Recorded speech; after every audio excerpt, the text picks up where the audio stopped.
sibuk membawa para korban yang baru saja terjadi gempuran dari jet-jet tempur Israel. Senin pukul 4 pagi waktu setempat, untuk kondisi Rumah saat Sakit ini Indonesia memang di sangat Gaza mencekam, di sibuk mana melayani untuk korban Indonesia serangan sendiri Israel. sudah menangani Ambulans saat ini sedang lebih sibuk dari membawa 400 para korban. luka-luka dan Kondisi pagi lebih hari dari sangat 60 mencekam di korban Gaza. syahid meninggal. Sejak Senin subuh, Rumah Sakit Indonesia di Gaza sudah menangani 400 korban yang terluka dan 60 orang meninggal karena serangan bom militer Israel. Sementara 700 orang warga Israel meninggal akibat serangan dari kelompok Hamas.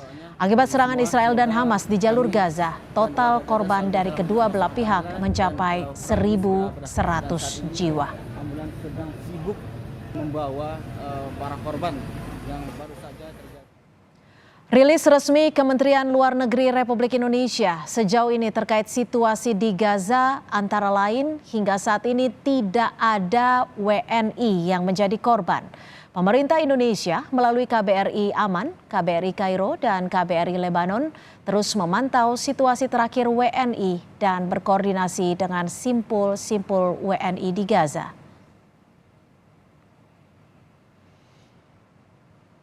Dalam catatan KBRI, jumlah WNI yang berdomisili di wilayah Gaza sebanyak 13 orang. Hotline KBRI aman di 96 277 915 0407.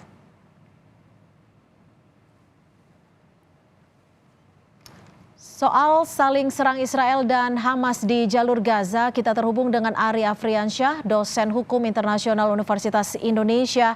Selamat sore Pak Ari, terima kasih sudah bergabung bersama kami di Kompas Petang. Menurut perspektif Anda, apa sebenarnya yang menjadi pemicu serangan baik dari Hamas dan juga Israel, Pak Ari? Ya, seperti yang kita ketahui bahwa di Palestina dan juga Israel ini memang masih dalam kondisi perang ya. Artinya meskipun sebelumnya kita tidak mendengar adanya saling serang, tapi sesungguhnya ketika sejak dulu ya memang keadaan antara Israel dengan Palestina ini dalam keadaan perang ya. Jadi perang itu kan terkadang ada intensitasnya tinggi, kadang intensitasnya rendah begitu ya. Nah, kali ini memang terlihat sangat jelas ketika kelompok dari Hamas, dalam hal ini mungkin kita menganggapnya negara Palestina, itu melakukan serangan kepada Israel begitu. Saya juga tidak mengerti apa yang menjadi tujuan atau alasan kenapa Hamas tiba-tiba melancarkan serangan yang cukup besar terhadap Israel. Namun demikian, seperti yang terlihat kemudian ada tindakan balasan dari Israel yang memang ini kemudian diberikan sesuai dengan hukum internasional, melakukan tindakan balasan dalam perang. Tapi yang perlu kita perhatikan adalah apakah kemudian tindakan balasan dari Israel ini itu proporsional atau tidak, diskriminatif atau tidak. Nah, ini yang perlu dilihat oleh semua pihak supaya tidak saling melanggar hukum perang dalam hukum internasional. Demikian, Mbak. Tapi kalau dilihat dari catatan konflik dari kedua belah pihak ini, Anda melihatnya sejauh mana nih? Ya, seperti yang saya sampaikan, memang keadaan atau situasi perang di antara Israel dengan Palestina ini masih tetap berlangsung, dalam artian konsep perdamaian dua negara saling berdampingan ini masih tetap diusahakan. Sehingga ketika kita berniat atau kita mengharapkan adanya perdamaian di antara keduanya, ya kita akan sangat menjadi pesimis begitu ya ketika serangan ini terjadi. Saya juga pribadi kaget begitu ketika Palestina atau Hamas melancarkan serangan kepada Israel, Mbak. Pak Ari, kalau pemerintah kita sejauh ini bagaimana baiknya untuk memantau kondisi WNI khususnya yang ada di Gaza dalam eskalasi serangan? Ya, adalah tugas buat pemerintah Indonesia sebagai negara yang memiliki kedaulatan untuk melindungi warga negaranya dimanapun, termasuk dalam hal ini di wilayah Palestina ataupun di wilayah Israel. Kita tentu mungkin akan sedikit terbatas bagi apabila ada warga negara Indonesia yang ada di Israel. Karena kita tidak memiliki hubungan diplomatik dengan Israel. Dan saya rasa pemerintah Indonesia akan selalu berkoordinasi, apalagi kita sudah memiliki hubungan diplomatik dengan Palestina. Semoga tidak ada warga negara Indonesia yang harus menjadi korban dalam situasi seperti ini, Mbak.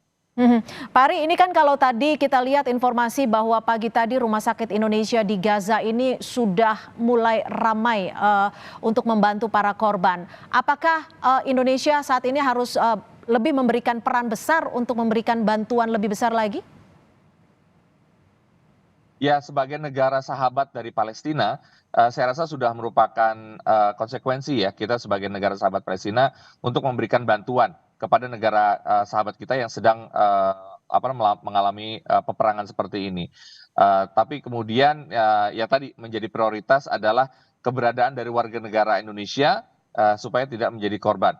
Dan Indonesia sudah merupakan kebijakan luar negerinya, sekali lagi mengakui Palestina sebagai negara, dan kalau memang kita mendukung perjuangan Palestina, pasti Indonesia akan memberikan bantuan kepada Palestina semaksimal mungkin untuk paling tidak mempertahankan negaranya sebagai negara yang berdaulat. Oke, Pak Ari, kalau Anda melihatnya dari eskalasi saling serang ini akan bertambah lebih besarkah, lebih masifkah, atau seperti apa ini, Pak Ari? Mengingat kemampuan Palestina, Mbak, dibandingkan dengan kemampuan Israel, ya saya rasa ini pendapat pribadi ya. Artinya saya rasa konflik ini, maksudnya saling serang ini akan berlangsung sebentar karena kemampuan Palestina sangat-sangat di bawah jauh Israel. Seperti yang diberitakan, korban dari Palestina sudah ribuan. Sedang kalau misalnya kalau kita hitung korban dari Israel mungkin tidak sampai ribuan. Nah ini yang kemudian sangat mengkhawatirkan dari sisi konflik ini karena kekuatan yang sangat-sangat tidak seimbang antara Israel dengan Palestina. Pak Ari, jika memang betul nantinya Uni Eropa dan juga Amerika akan berpihak kepada memberikan bantuan kepada Israel, lalu bagaimana dengan sikap Indonesia? Karena kita tahu Indonesia sikapnya adalah jelas untuk membela Palestina. Ya, saya rasa ini sudah dimengerti oleh pihak manapun yang notabene berseberangan memiliki kebijakan luar negeri terhadap Israel dan Palestina ini. Dan saya rasa hal tersebut tidak akan mempengaruhi hubungan antara Indonesia dengan Amerika Serikat. Karena kita tahu bahwa ya tadi Amerika juga memiliki kebijakan untuk mendukung Israel dalam hal ini. Dan saya rasa perlu kita juga perhatikan bahwa tidak ada yang menginginkan peperangan yang memakan korban jiwa. Saya rasa negara lain juga menginginkan penghentian dari konflik yang sedang berlangsung ini. Baik, terima kasih Pak Ari Afriansyah, dosen Hukum Internasional Universitas Indonesia, sudah bergabung bersama kami di Kompas Petang. Selamat sore.